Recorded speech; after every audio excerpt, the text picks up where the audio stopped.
What's up, Snackcast? What's going on? Welcome back. Yeah, man. So we are wrapping up the vitamin and minerals. Kind of, not really. Right. These are the official vitamins and minerals. Then we're going to kind of roll into, I guess, some of the other supplements, things that you can readily buy on the vitamin aisle at your local pharmacy or whatever, but aren't technical vitamins. So we're kind of wrapping up, but we're not really wrapping up. So today it's a super exciting one, Selenium. So I fixed my watch. yeah, I didn't want it dinging throughout the whole Snackcast. we appreciate that. Yeah, that's good. Thank you. So Selenium, it's not sexy. It's kind of a little ho-hum, but I think it's really close to iodine. A lot of the same things: thyroid issue, DNA. This one's DNA RNA creation, which was not in the others. Infertility, low sperm count. Yep, I got that too. Muscle weakness, confusion, brain fog. Well, you just diving straight into the deficiencies. Yeah, well, Can we tell the viewing audience? Is it a mineral? It's a trace mineral. Okay. Right? Go ahead. What's a trace mineral? There's nothing more to... It just needs you need small amounts of it. Right. Okay. Right. Works as an antioxidant and affects hormone synthesis in the thyroid. Again, hard to say. Big for the thyroid.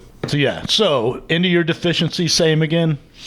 Thyroid issues, as you would imagine, DNA, RNA creation, heart issues, especially heart wall, from what I saw, infertility, both male and female, low sperm count, predominantly male. Yeah. Muscle weakness. If your female partner has sperm deficiency, we got an issue.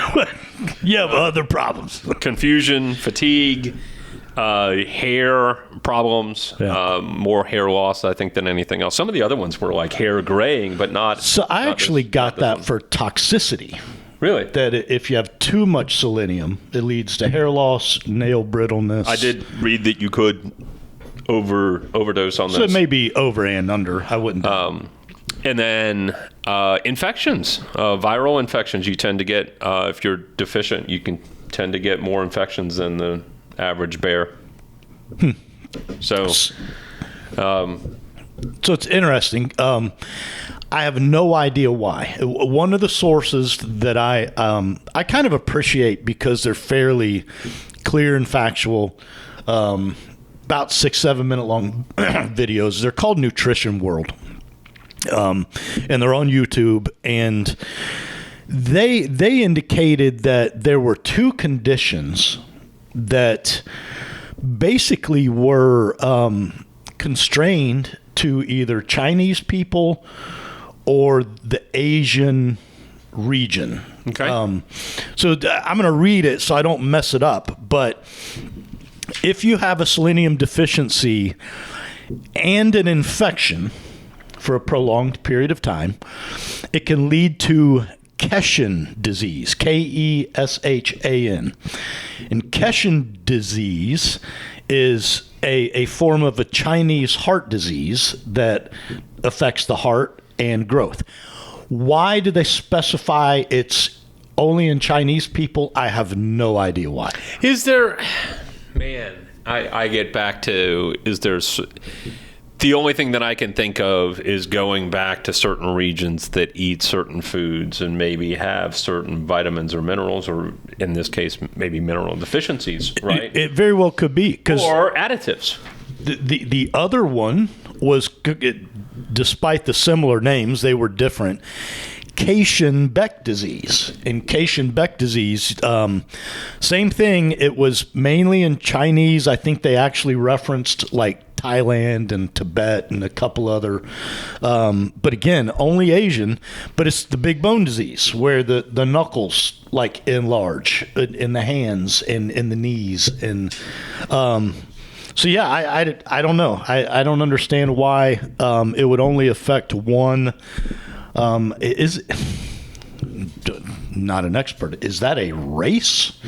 Is that a ethnicity? I go back that I don't think it's I don't know. I'm taking a wild stab at it that it's not a genetic mutation. It's there certain customs. I mean, they've eaten. You may be right. Eaten certain foods. You remember the one, the book. You didn't read the book, but The Big Fat Lie. But the Italian community that had. Oh yeah. You remember they didn't. They were in Pennsylvania or whatever. Yeah, and they didn't have any kind of heart disease or any of that type of stuff, right? And when you looked at it, they lived very pretty much stress-free lives. They had very communal, communal, that type of thing. But so there's a lot more to it, right? Than just I would tend to keep circling back around to food supply, what's readily available, what are the preservatives and things that they put in their foods. I don't know. There are obviously certain diseases that affect certain ethnicities. I mean, you can look at sickle cell anemia in, African Americans, and they especially African American children. Sickle cell is a big deal. So, I mean, I want to look deeper into some of these and kind of go, is there something else going on that we're missing? What are we missing? There's something even in the evolution of a certain region. Right. I mean, it feels like we're missing something. Just to blanketly say sickle cell affects African Americans is, I don't know.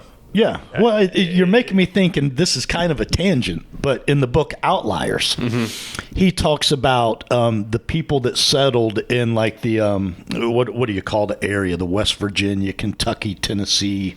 Kind of like the coal miners. The hillsides, areas, right? And they came from countries that were very harsh, that you couldn't farm because the ground was very rocky. So you grew animals, and that transition, that very hard lifestyle that they brought to the Appalachian, that's what I'm looking for, the Appalachian area, which turned into your feuds and you were expected to die young if you were part of an Appalachian family. You just didn't make it, and but anyways, to your point of simple regional characteristics that literally can take hundreds of years to change and to show themselves, I don't view race is that much different from a perspective of body health, right? I mean, to me, it just seems weird. Yeah. And again, going back to our creator, and we've talked about this many times before, it just seems like he wouldn't pick on one ethnicity and be like, here's your problem. Oh, and you white people, you have this problem. And you Asian people, you got a different problem. Yeah, I don't know. I'm not buying. So if you are worried about your selenium, I'm sure you looked up food sources. What foods? Do you have them? If not, I got them. Go ahead. Shoot. As we know, with most minerals, because they accumulate in the ocean due to erosion, seafood. I'm sure if you were to dig deeper into seafood, there's certain ones like clams or oysters that are probably higher. I didn't dig that deep, but seafood, it's like the same list for all of it. Organ meats, eggs, eggs, the superfood. And if you have proper soil, nutrition, whatever, then seeds, nuts. Yeah, they reference grains. Yeah, I hesitate to bring up grains because they can, glyphosate, that gluten, glyphosate, whatever else. Right. I mean, all that crap that goes in grains. Yeah, I did a little reverse smiley face, sad face on my grains. Question. Yeah. Why the tie to male infertility? I got the same information, but they didn't really say why. Any idea why? I have no idea. Which bizarre. Yeah.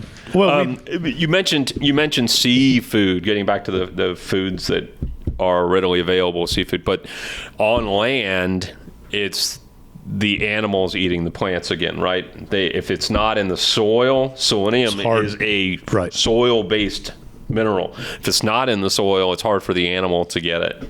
So, free range sea kelp was another big one. Again, so we saw that in iodine, right? Right. You know, And maybe, you're bringing that up, but I remember with iodine, the toxicity issues were in the Asian area because they eat a lot of seaweed. They eat a lot of kelp. So maybe that's the whole, what was it, Keshin disease and Keshin-Beck disease. I think you're going to win the Nobel Peace Prize. Win $1 million. Yeah, no, not me. Okay. So you can OD, right?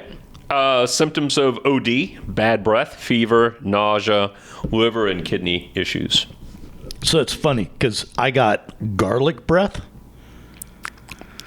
metallic taste in your mouth. Huh. And then we already mentioned the hair loss, the nail brittleness, fatigue, irritability, skin rashes. So it looks like unless you're optimally balanced in all of your vitamins, high or low, it doesn't matter. You're going to be fatigued and irritable. That explains a lot. I think my wife. No, I'm joking, wife. Yep, Kelly's not watching this. She's not watching this. So, that's all I got. So did we talk about why you would be deficient? No, and I don't know why. Do tell. Okay. The golden one right out of the gate, absorption issues. So gut issues, especially Crohn's and colitis, ulcerative colitis. If you've had gastric bypass, if you're on statins, you're over the age of 80, you have a hard time absorbing, and if you have HIV. So these make sure to test my selenium when I hit my 80th birthday, along with your six-pack. Right. Well, happy to make it to 80, right? You joke about that, but that actually is one of the leading causes of absorption issues. Is 80 alcohol? Oh, it irritates the gut, the biome, throws everything out of whack. So. Yeah, I'm sure your antacids, all your Nexium things are falling right in line with the absorption issues here again. Yep. So yeah, man, we're massively under vitamin and mineralized. Yeah. Well, we'll move into the other stuff and see how, omega-3 and I'm drawing blank on some of the others, but we'll move into that stuff next and see, fish oil. What's their role.